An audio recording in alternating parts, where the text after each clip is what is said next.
Hello dear students, welcome back to our channel study मिनटों में। Friends, आज हम स्टार्ट करने जा रहे हैं हमारे स्टैंडर्ड 8 का सिलेबस, जो कि हमारी फर्स्ट पोएम है 1.1 बी द बेस्ट। तो अभी से लेकर हम लास्ट चैप्टर तक पूरा 8 स्टैंडर्ड का इंग्लिश का सिलेबस कंप्लीट करवाएंगे। तो आप बने रहिए हमारे चैनल के साथ।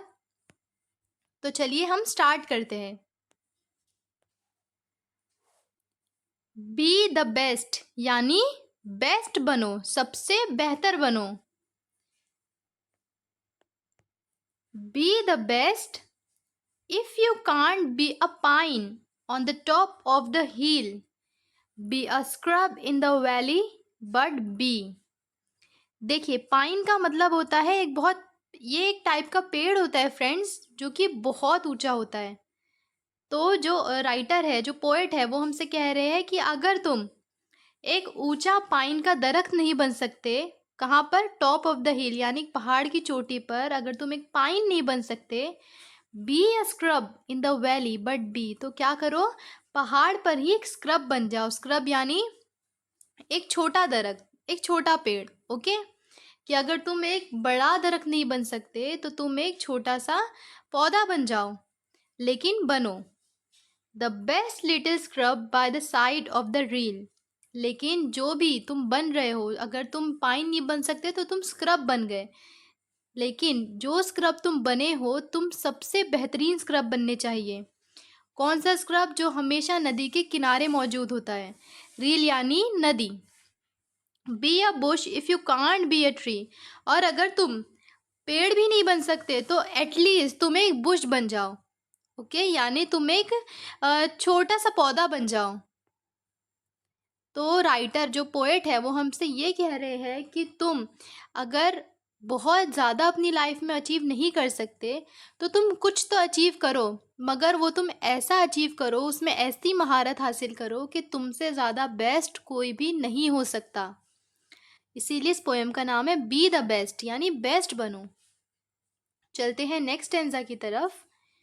If you can't be a bush be a bit of the grass, अगर तुम एक बुश भी नहीं बन सकते। बच्चों, बुश यानी जो छोटे मोटे झाड़ होते हैं, जो हम यूजुअली देखते हैं फॉरेस्ट में, तो उसे कहते हैं बुश। तो पोएट कह रहे हैं कि अगर तुम वो भी नहीं बन सकते तो तुम घास ही बन जाओ। And some highway happier make, लेकिन कैसी घास? ऐसी घास बनो कि जो हाईवे के किनारे उगती है, जो हाईवे के आसपास उगती है, जिसे लोग देखकर खुश होते हैं, वैसी घास बनो, बेस्ट वाली। If you can't be a muskie then just be a base.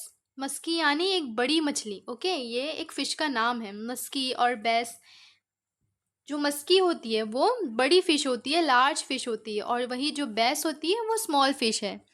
तो पोएट कह रहे हैं कि अगर तुम मस्की नहीं बन सकते तो तुम बेस बन जाओ।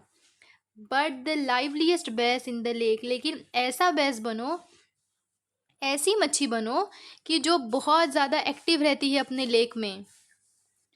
We can't all be captains, we have got to be crew. अब देखिए, अब ये कह रहे हैं पोएट के, ज़रूरी नहीं कि हम सब कैप्टन ही बने।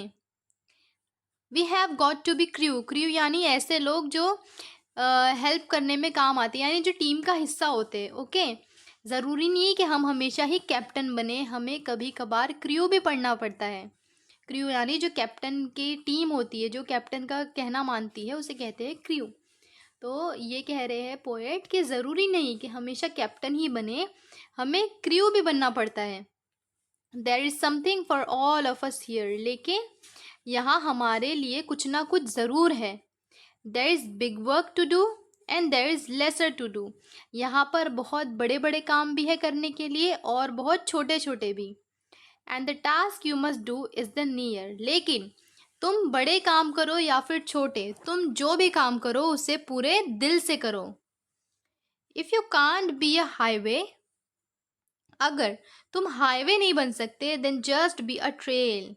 यानी अब जो पोएट है वो अपने हमें समझाने के लिए एक सड़क को कंपेयर कर रहे हैं कि अगर तुम हाईवे नहीं बन सकते तो तुम ट्रेल बन जाओ। ट्रेल यानी एक पतली सी जो गली होती है, ओके, वो बन जाओ। If you can't be the sun be a star. अब वो सितारों में और सूरज में कंपेयर कर रहे हैं कि अगर तुम सूरज नहीं बन सकते तो एटलीस्ट कम अज कम एक सितारा ही बन जाओ। It is not bye size that you win और यू फेल। वो अब कह रहे हैं कि ये साइज पे डिपेंड नहीं करता, ये इस चीज़ पे डिपेंड नहीं करता कि क्या चीज़ बड़ी है और क्या चीज़ छोटी, इससे कोई जीत या हार का फैसला नहीं होता। Be the best of whatever you are. वो कह रहे हैं कि तुम जो भी हो, जो भी, तुम अपना बेस्ट वर्जन बनो, कि तुमसे बेहतरीन उस चीज़ में और कोई नहीं होना चाहिए। और इसके पोएट हैं डोगलास मैलक। तो फ्रेंड्स, आई होप कि आपको ये पोएम अच्छी तरीके से समझ आई होगी। अगर आपको कुछ भी डाउट है तो आप ज़रूर हमसे कमेंट सेक्शन में पूछ सकते हैं। और आपको हमारे एक्सप्लेनेशन कैसे लगते हैं, आपको पोएम्स कैसी लगती है, ये भी आप हमें कमेंट सेक्शन में ज़रूर बताइए। मिलते हैं नेक्स्ट वीडियो में।